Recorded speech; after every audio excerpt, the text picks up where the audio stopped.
Another day, another parcel tayo. Open natin.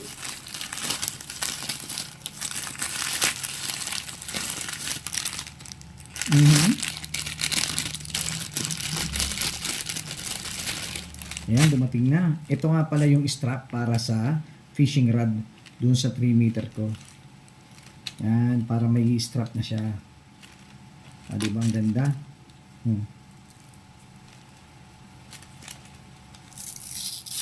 Madikit talaga, oh. Oh. Ayan. Saan ba ito ilalagay? Ah, dito lang. Sabit siya dyan. Kabilaan. Yan. Oh. Ah, diba? Parang baliktad.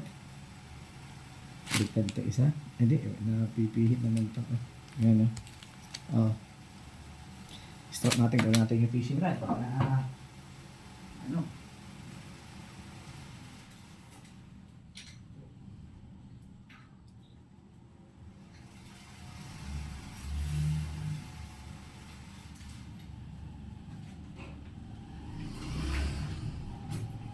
Ito siya.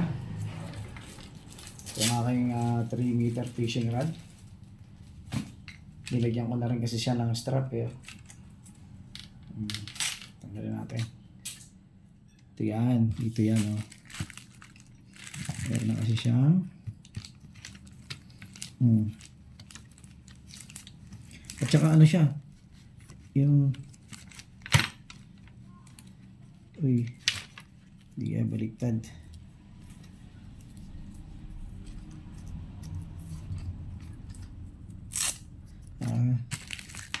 Oo.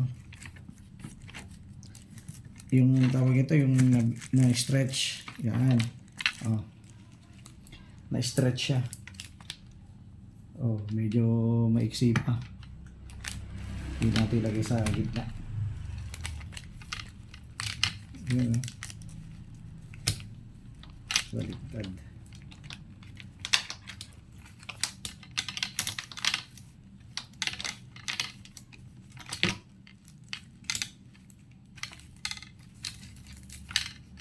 Yan. O, diba?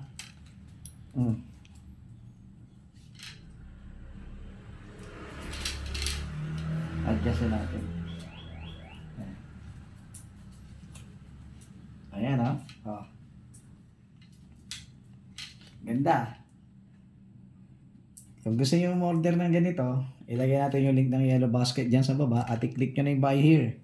Legit. Salamat. Salamat sa panonood. Huwag kalimutang i-follow, subscribe at i-like ang video na ito. Mag-comment ka rin kung may mga tanong ka. Malaking tulong ang suporta mo sa akin bilang content creator. Have a great day and thanks again.